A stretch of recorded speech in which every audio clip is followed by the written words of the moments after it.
The nation they tried to erase. The revenge that shocked the world, the meeting that changed the map. Wars usually begin with explosions, sirens, and the roar of fighter jets. But the war that nearly erased a nation from the world began with something far quieter. A meeting. Inside a secure government building, two powerful leaders sat across from each other in a dimly lit conference room. Outside, reporters waited for what they believed was another routine diplomatic discussion. Cameras flashed, analysts speculated, and news anchors talked endlessly about trade agreements. None of them knew the truth. Inside that room, the future of a nation was about to be decided. Between the two men lay a large map of the world. One of them slowly slid the map forward and tapped a finger on a small country wedged between their territories. A place so small that most people outside the region barely knew it existed. The nation was called Ardinia. For centuries, Ardinia had survived by staying neutral. While other nations fought wars and formed alliances, Ardinia focused on trade, finance, and technology. Its cities became global financial hubs. Its engineers built advanced technologies used around the world. Despite its size, the country quietly became wealthy and influential. But wealth attracts attention, and attention can become dangerous. The first leader leaned back in his chair and spoke quietly. A country this small should not control this much power. The second leader nodded slowly, especially when it has no army strong enough to defend it. For decades, their nations, Valcora and Dravena, had been bitter rivals. But on this one issue, they agreed completely. Ardinia had become inconvenient, too wealthy, too influential, too independent. And so the two rivals did something the world never expected. They formed a secret agreement. Within minutes, the plan was finalized. Valcora would invade from the east, Dravena would invade from the west. Ardinia would collapse within days. Its land would be divided, its wealth would be seized, and the world would simply accept the new map. Neither leader realized that Ardinia had been preparing for this moment for years. The nation that prepared in silence. To outsiders, Ardinia looked fragile. Its army was small. Its military budget was modest. It rarely participated in international conflicts. But appearances can be deceptive. For years, Ardinia's intelligence agencies had quietly monitored the rising tension around them. Their analysts noticed subtle signs that others ignored.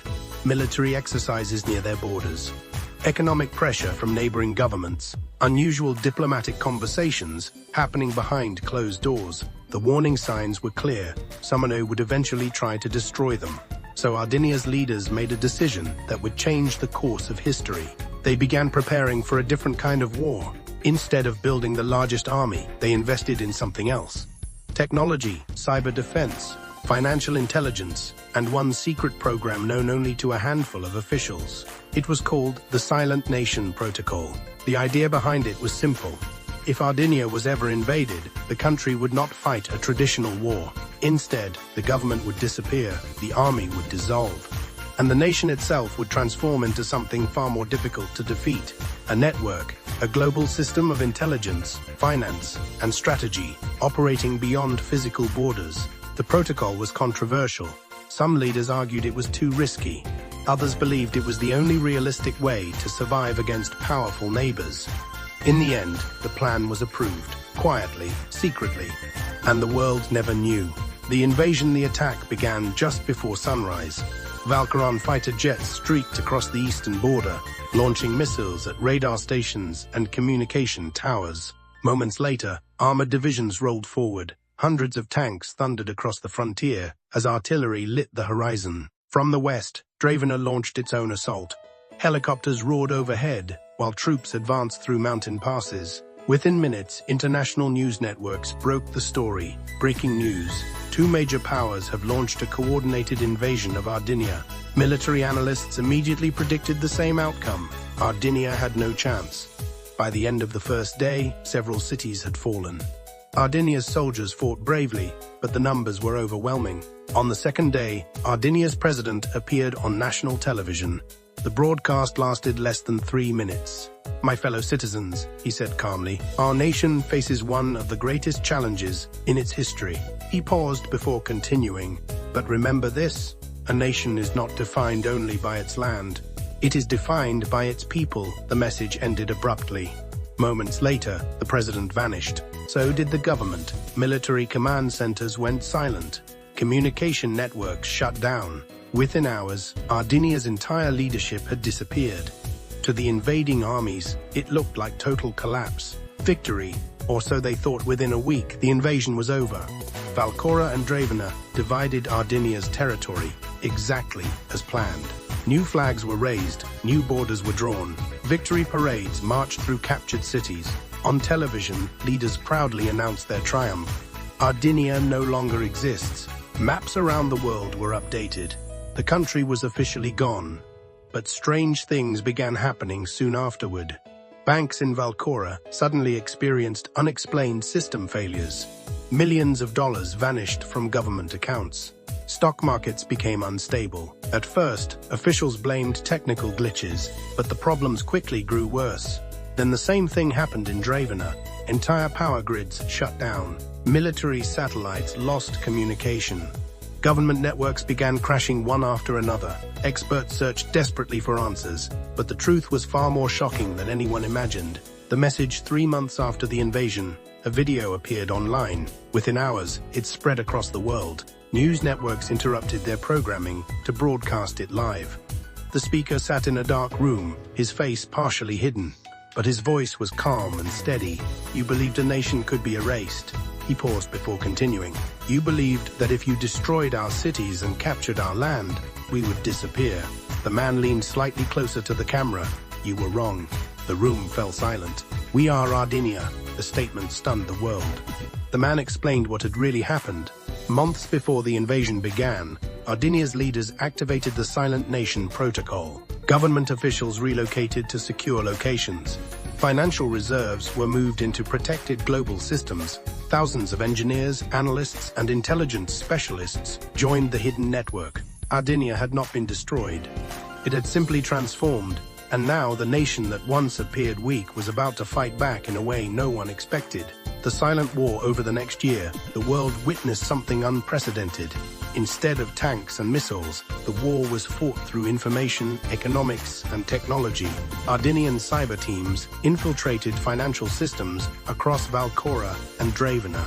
Hidden intelligence networks exposed corruption inside their governments. Leaked documents revealed secret deals and illegal operations. Public trust began collapsing. Investors withdrew billions of dollars from both economies. Trade partners looked elsewhere for stability. The economic damage was devastating, but the psychological impact was even worse. Citizens began protesting in the streets. Why did we invade Ardinia? People demanded. What have we gained? Leaders struggled to answer, because every time they attempted to restore order, another crisis appeared. A bank failure, a communications blackout, a political scandal revealed through leaked data. It became clear that Ardinia had turned the entire global system into its battlefield, and they were winning. The collapse of the invaders 2 years after the invasion, the situation had become desperate. In Valcora, the Prime Minister resigned after leaked documents exposed massive corruption linked to the war. In Dravena, protests filled the capital city for weeks. Citizens demanded the president step down. Economic sanctions and financial instability pushed both nations toward recession. The leaders who once believed they had erased a country were now struggling to save their own governments. And the mysterious Ardinian network continued operating quietly behind the scenes. Until, finally, the international community demanded negotiations. A global summit was organized to end the crisis. The summit took place in Geneva. Leaders from dozens of nations gathered to discuss the situation. The world waited to see what Ardinia would demand. When the conference began, reporters noticed something unusual.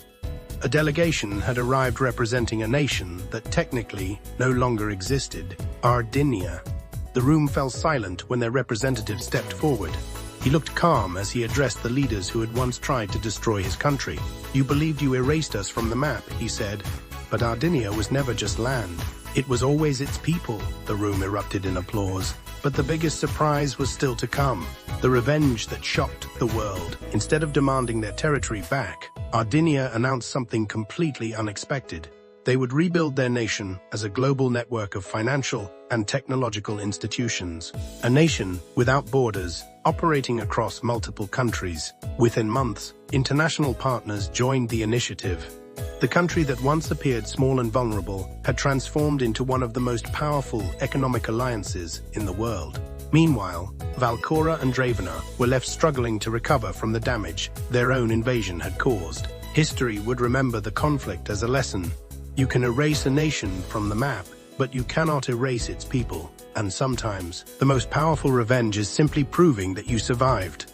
If this story kept you on the edge of your seat, make sure you smash the like button and subscribe to the channel for more powerful stories of betrayal, revenge, and shocking twists.